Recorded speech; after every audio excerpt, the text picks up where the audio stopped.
Hi అండి, welcome to my channel Shravani spicy kitchen. నేను మీ శ్రావణి. ఎలా ఉన్నారు అందరూ? నేనైతే చాలా బాగున్నాను. మీరు కూడా బాగుండాలని కోరుకుంటున్నాను. ఇవాళైతే పన్నీర్ దమ్ బిర్యానీ అండి. వెజ్ లవర్స్కి అయితే చాలా బాగా ఎంజాయ్ చేస్తారు. అందులోనూ కార్తీక మాసం కాబట్టి నాన్ వెజ్ వాళ్ళ కోసం కూడా ఇది తప్పకుండా ట్రై చేయండి. బాగా పన్నీర్ ముక్కకి స్పైసెస్ అన్నీ కోట్ చేసి ఫ్రై చేసిన పన్నీరు, అలానే బాగా స్పైసీగా ఉన్న రైసు, వేడిగా రైతాతో తింటే అద్భుతంగా ఉంటుందండి. ఇంకా కావాలంటే గ్రేవీ కర్రీస్ ఉంటాయి కదా, దాని కాంబినేషన్ తిన్నా కూడా వేరే లెవెల్లో ఉంటుంది. గ్రేవీ కర్రీ అంటే గుర్తొచ్చింది, సోయాతో ఒక గ్రేవీ కర్రీ అయితే చేశానండి. ఇంకా అప్లోడ్ చేయలేదు, తప్పకుండా అప్లోడ్ చేస్తాను. ఆ కాంబినేషన్తో తింటే మాత్రం వేరే లెవెల్లో ఉంటుంది. తప్పకుండా అయితే ట్రై చేయండి. లేట్ చేయకుండా అయితే ప్రాసెస్లోకి అయితే వెళ్ళిపోదాం. ముందుగా అయితే ఆయిల్ అయితే బాగా వేడిగా ఉండాలి. అప్పుడైతే సన్నగా కట్ చేసుకున్న ఆనియన్స్ని ఆయిల్లో వేసేసుకొని మంటనైతే లో ఫ్లేమ్లో కానీ మీడియం ఫ్లేమ్లో కానీ అడ్జస్ట్ చేసుకుంటూ ఆనియన్స్ బాగా బ్రౌన్ కలర్ వచ్చేంత వరకు ఫ్రై చేసేసుకోవాలి. ఫ్రై అయ్యాక తీసి ప్లేట్లో పక్కన ఉంచుకోవాలి. మనము తీసిన వెంటనే అయితే సాఫ్ట్గా ఉంటాయి ఆనియన్స్ అనేవి. కాసేపు చల్లారాక అయితే బాగా క్రిస్పీగా ఉంటాయి. తర్వాత అయితే ఇక్కడ ఒక 300 గ్రామ్స్ పన్నీర్ తీసుకొని ఇలాగా పెద్ద క్యూబ్స్ లాగా కట్ చేసేసుకొని ఒక బౌల్లోకి తీసుకోవాలి. ఇందులోకి తగినంత సాల్టు, కారం, పసుపు, ధనియాల పొడి, తర్వాత అయితే ఇక్కడ ఒక 2 స్పూన్స్ కార్న్ఫ్లోర్ వేస్తున్నానండి. ఇది వేయడం వల్ల కొద్దిగా క్రిస్పీగా ఈ కారం, ఉప్పు అన్నవన్నీ బాగా పన్నీర్కి అనేవి పడుతుంది. మీరు వద్దనుకుంటే అయితే స్కిప్ చేయొచ్చు. ఇది వేయడం వల్ల చాలా బాగుంటుంది టేస్ట్ అయితే.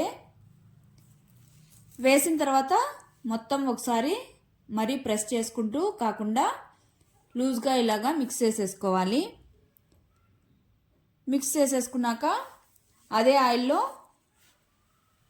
ఇలాగా డిప్ చేసుకుంటూ మంచిగా ఫ్రై అయ్యేంత వరకు మంటనైతే లో టు మీడియం ఫ్లేమ్లోకి అడ్జస్ట్ చేసుకుంటూ ఇలాగా ఫ్రై చేసేసుకోవాలి. ఈ విధంగా ఫ్రై చేసుకున్న తర్వాత పన్నీర్ని తీసి పక్కన పెట్టేసుకోవాలి.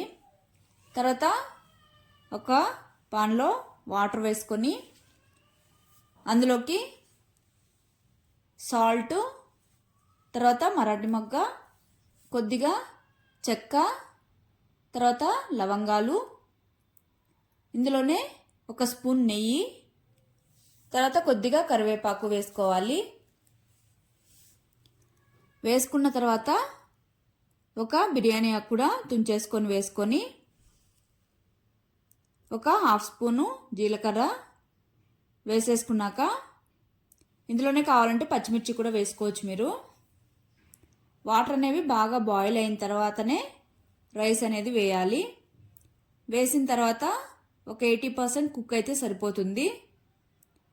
కుక్ అయిన తర్వాత మొత్తం వాటర్ అన్నీ స్ట్రెయిన్ చేసేసుకొని రైస్ని తీసి ఒక బౌల్లో పక్కన పెట్టేసుకోవాలి.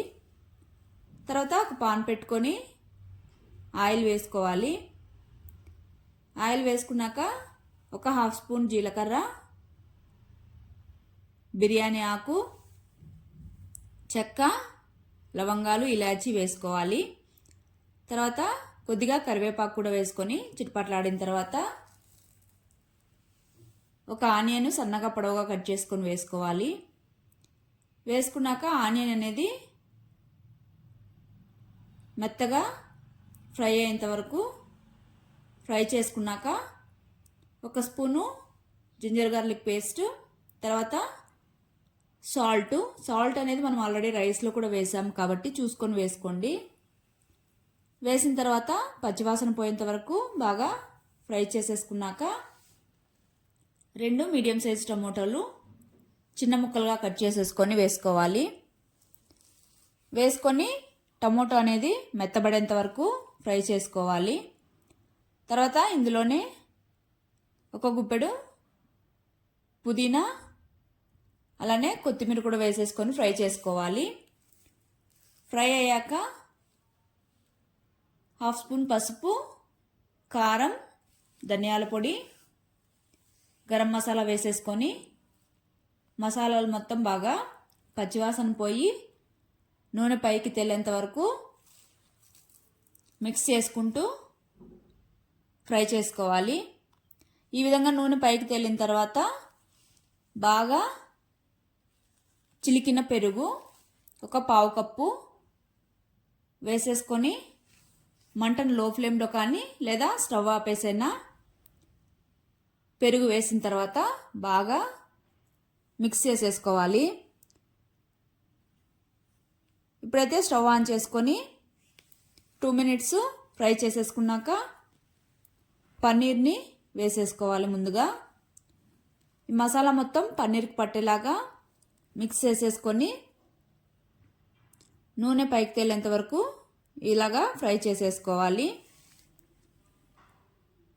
ఫ్రై అయిన తర్వాత ఈ గ్రేవీ అనేది హాఫ్ తీసి ఒక ప్లేట్లో పక్కన పెట్టేసుకోవాలి. తీసి పక్కన పెట్టేసుకున్నాక ఇప్పుడైతే 1 లేయరు రైసు మొత్తం ఈవెన్గా స్ప్రెడ్ చేసేసుకున్నాక పైన పుదీనా, తర్వాత ఆనియన్స్, తర్వాత కొత్తిమీర కూడా వేసేసుకొని మనం తీసి పక్కన పెట్టుకున్నాం కదా పన్నీర్ ఫ్రై, అది మొత్తం లేయర్ లాగా స్ప్రెడ్ చేసేసుకోవాలి. ఈ విధంగా స్ప్రెడ్ చేసుకున్నాక మిగిలిన రైస్ మొత్తం పైన ఈవెన్గా స్ప్రెడ్ చేసేసుకోవాలి. స్ప్రెడ్ చేసుకున్నాక పైన కొత్తిమీర, అలానే పుదీనా, బ్రౌన్ ఆనియన్స్ కూడా ఈవెన్గా స్ప్రెడ్ చేసేసుకున్నాక ఇక్కడ నెయ్యి బాగా తినే వాళ్ళైతే నెయ్యి ఎక్కువగా స్ప్రెడ్ చేసేసుకోండి. పైన స్ప్రెడ్ చేసుకున్నాక ఇక్కడ సాఫ్రాను పాలలో ఒక 1/2 అవర్ అయినా సోక్ చేసి పెడితే బాగుంటుంది.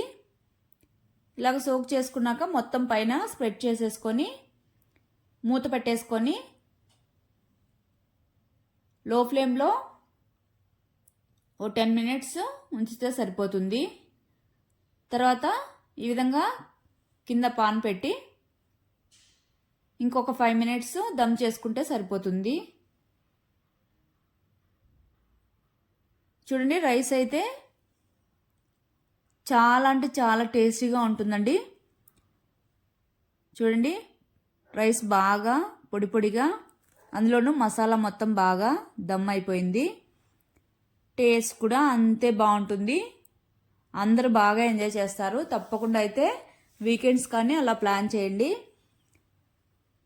ప్రాసెస్ కొద్దిగా లెంతీ ప్రాసెస్ కాబట్టి వీకెండ్స్లో అయితే ఈజీగా చేసేసుకోవచ్చు. తప్పకుండా ట్రై చేసి మీకు ఎలా వచ్చిందో కామెంట్ చేయండి. అలానే మన ఛానల్ అయితే సబ్స్క్రైబ్ చేయండి.